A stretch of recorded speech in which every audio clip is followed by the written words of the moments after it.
Good afternoon, everybody.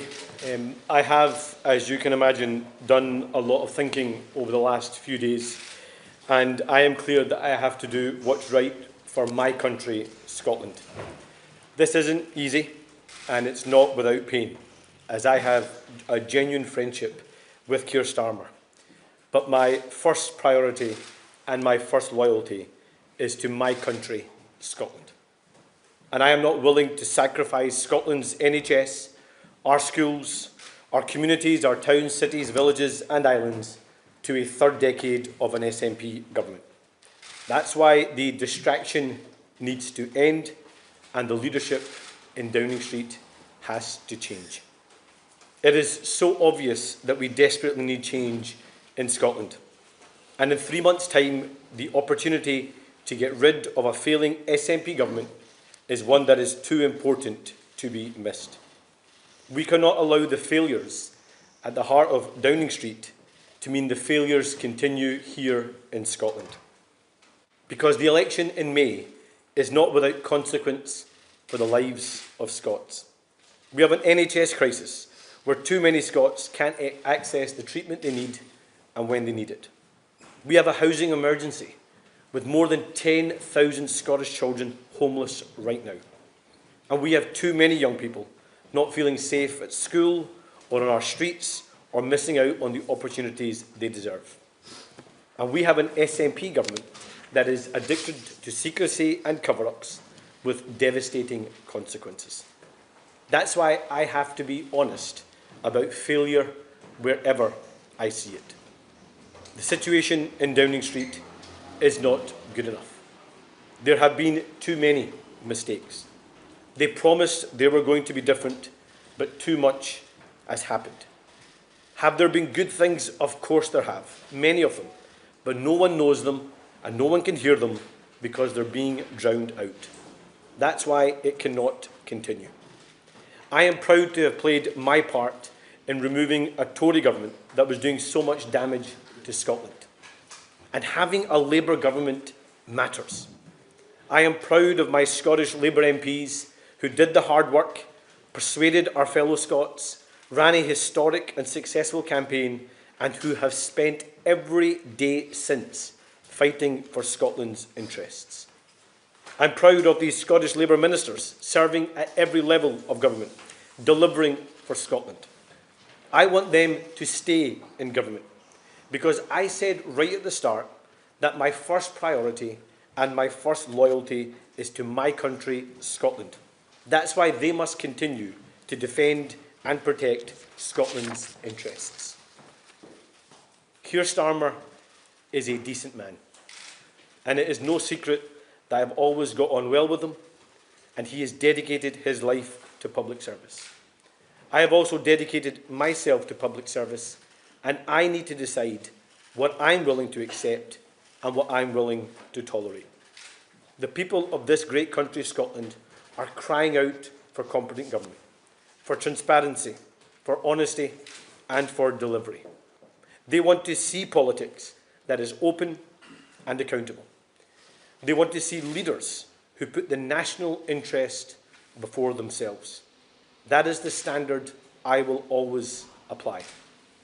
In 3 months, we have an election that must be about one thing and one thing only: Scotland. That is my duty, that is my priority, that is my loyalty, and that is Scotland's choice. Thank you. I'll open up for some questions. I'll take Glenn Campbell from the BBC. Anas Sarwar, just spell out why you want change and why you think that will end what you call distraction. Wouldn't it just plunge your party and the country into further chaos as a new leader is sought? I think the reality is, Glenn, that there are so many achievements of a UK Labour government, so many good things that are happening across our country. But if you ask people, they can't see them and they can't hear them because the leadership in Downing Street has become a huge distraction. And I've had to think about my own priority, and my own priority, my first loyalty, is to Scotland. And Scotland needs to fundamentally take the opportunity for change here in Scotland in 3 months' time. But who do you want to replace Keir Starmer? And if that Look, is let me be leadership contest, won't that cause months of chaos? Let me be really clear. I am not supporting or backing any alternative or any candidate. This is not about MPs versus MSPs. This is about what is right for Scotland. And it is for the UK Cabinet, it is for Downing Street, it is for the UK Labour Party to decide any process, any timeline and what comes next. Colin Mackay from STB. You told me on Thursday you thought that Keir Starmer would still be Prime Minister come the election in May. What's changed since Thursday? Well, what I said to you, Colin, was that yes, he could, but we needed answers. And I think, to be honest, the answers and the issues are much broader now. There have been too many incidences where the wrong judgment calls have been made. There have been too many mistakes, and that is distracting from the vital work of government, and it's also distracting from the big choice that people in Scotland have to make in 3 months' time, and that's why I think it needs to change in Downing Street. Have you told the Prime Minister about this statement before making it?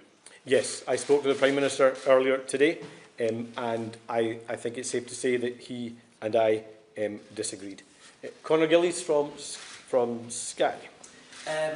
Anas Sarwar, one of your own Scottish Labour MPs, is reacting to what you're saying here, calling it idiotic, immature, incoherent and self-defeating. It's playing right into your opponent's hands, according to that senior figure.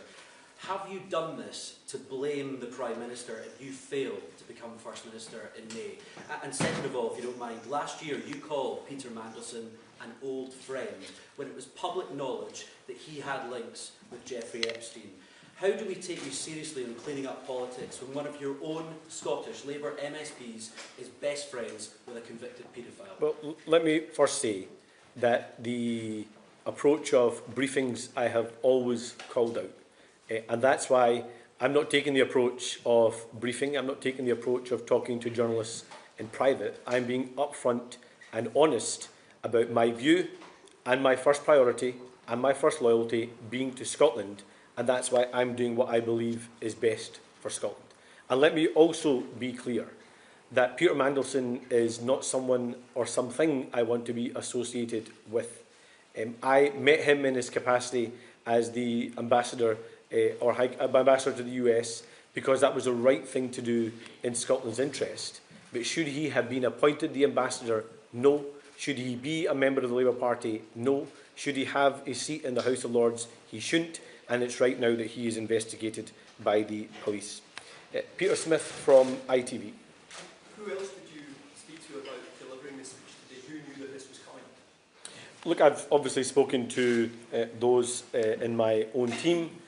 I have had many conversations with many figures across the UK Labour family, both in government and out.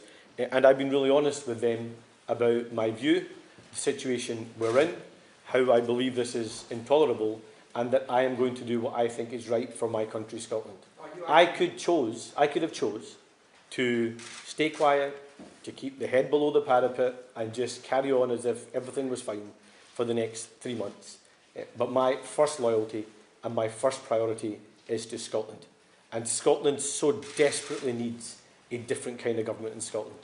I mean, you think about some of the things I've been speaking about in the last few weeks.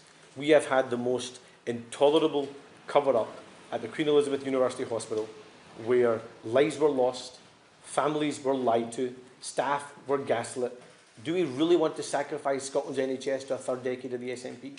We have children that are feeling unsafe in the classroom or on the streets because of knife crime or the challenge of mobile phones and social media. Do we want a government that's going to stand up on those issues and fight young people's corner? Do we want to sacrifice another generation to SNP government? No.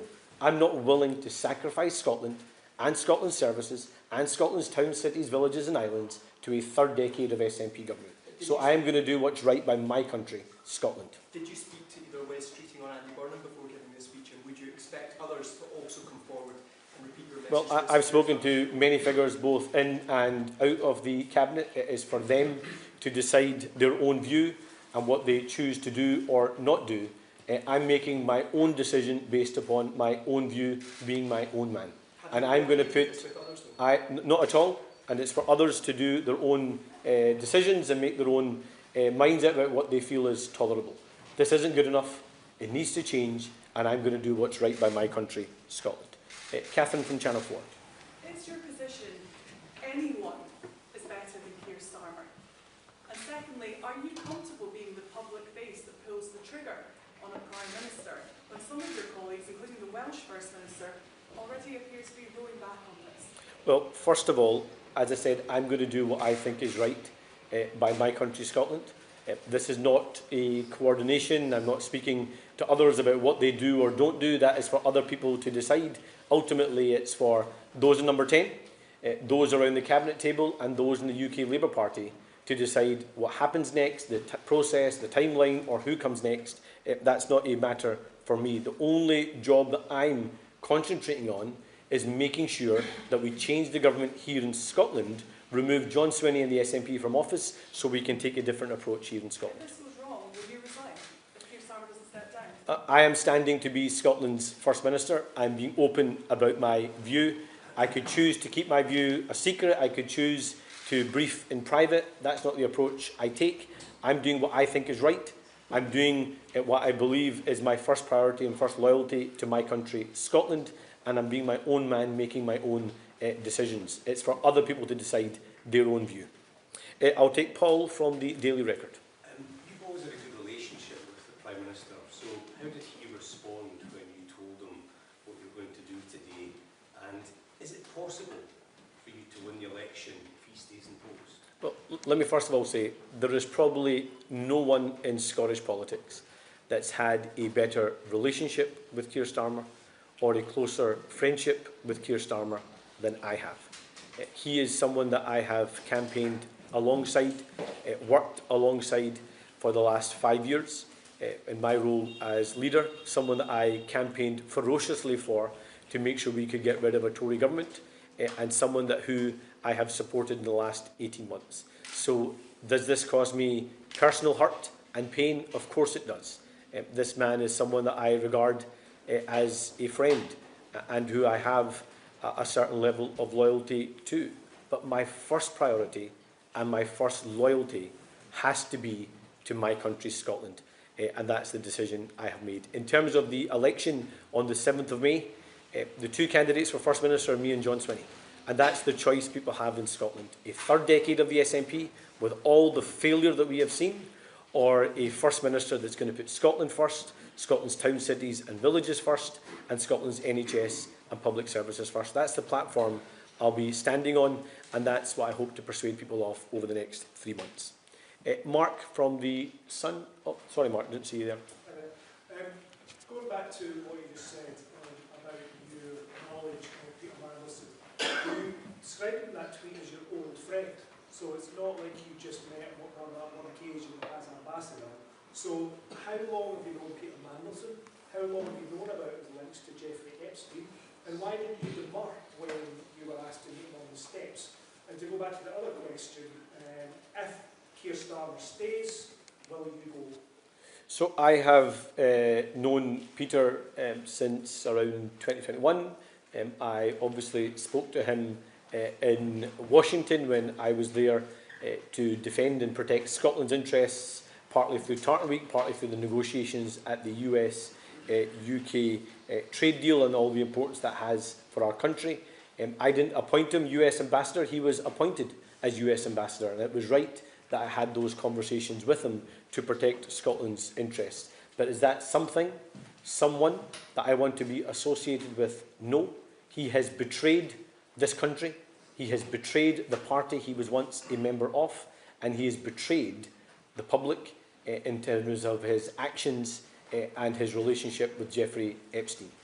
And to the other point you make, it is now for others to decide any process, any timeline, and who the next Prime Minister may be. I'm going to spend all my time concentrating on removing John Swinney, changing the government here in Scotland, and making sure we deliver the new direction Scotland needs.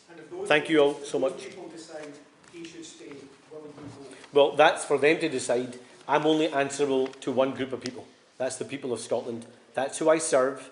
That's who I stand for. That's who I'm campaigning for. And that's the people I want to deliver for I only have one relationship and one loyalty that matters most to me, and that's to Scotland.